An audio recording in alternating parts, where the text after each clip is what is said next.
Marcus Hauer at IPC Apex 2019 in San Diego, sunny San Diego outside.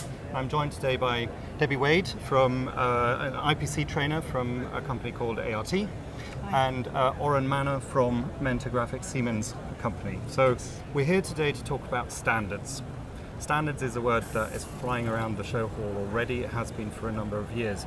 And we've come a long way, I feel, at least from what I see. There's a number of developments in the industry. What I want to get first from you is a feel as to where you think we are in the standards world at the moment for our industry. So if I can just start with you, Debbie. That's a really good question. I found, obviously being a master IPC trainer, obviously I have a big dealing with standard development, that we've certainly come a long way. The way we have expanded into Europe, we now have IPC committees in Europe that are designated for that community. We have standard development EU, we have the training committees that go alongside that, where they've realised that there was a hole in the market where these standards were being developed, information was being provided by committee members, mainly in the US. So now they've realised there's a need for the community to get involved in expanding with the knowledge, the understanding, the use of standards, which has certainly come a long way from where we were 10 years ago. A consensus that we need them. Definitely. It's now, getting into practice. Is that something that you feel is reflected in what you see in the industry? Yeah, we definitely see that there's been a lot of talk in this industry about standards.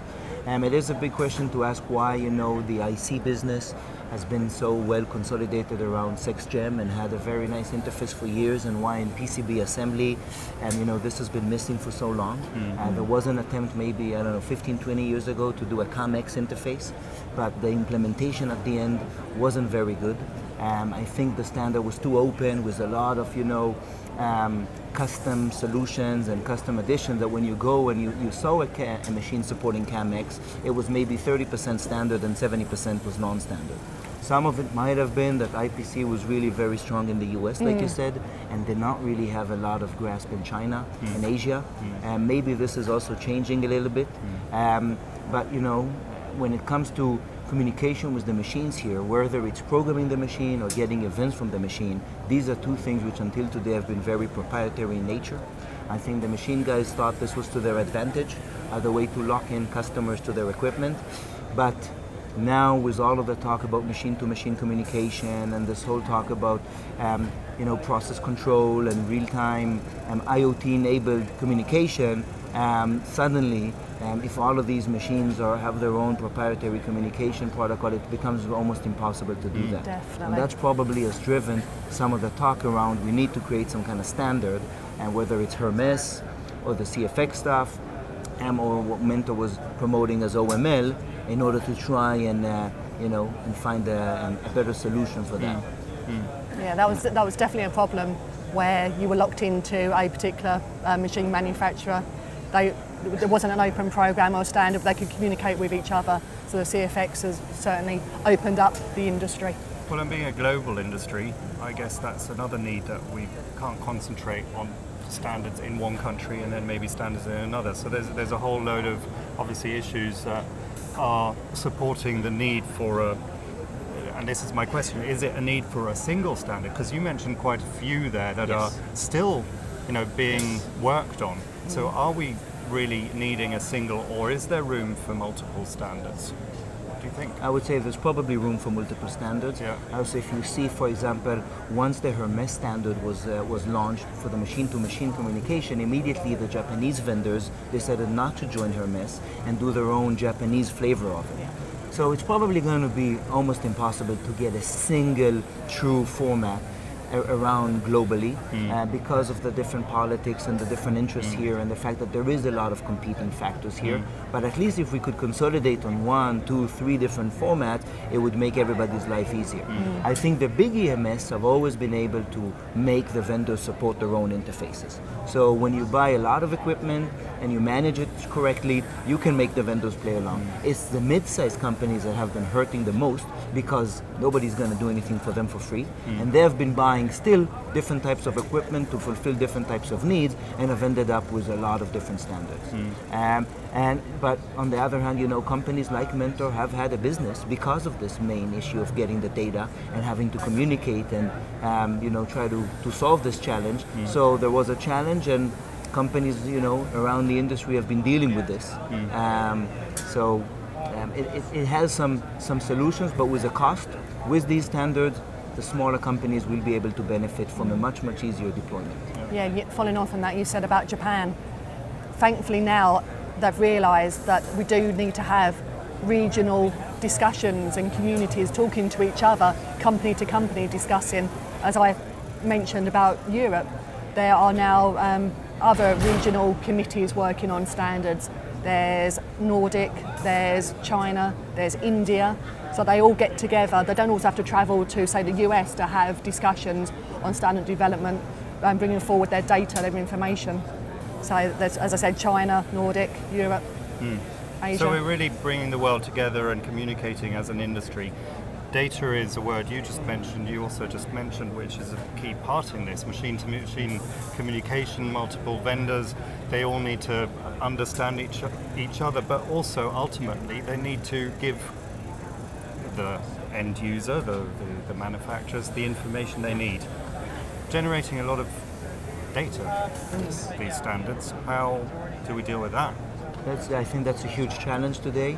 If we look at advanced production lines, they generate terabytes of data a day.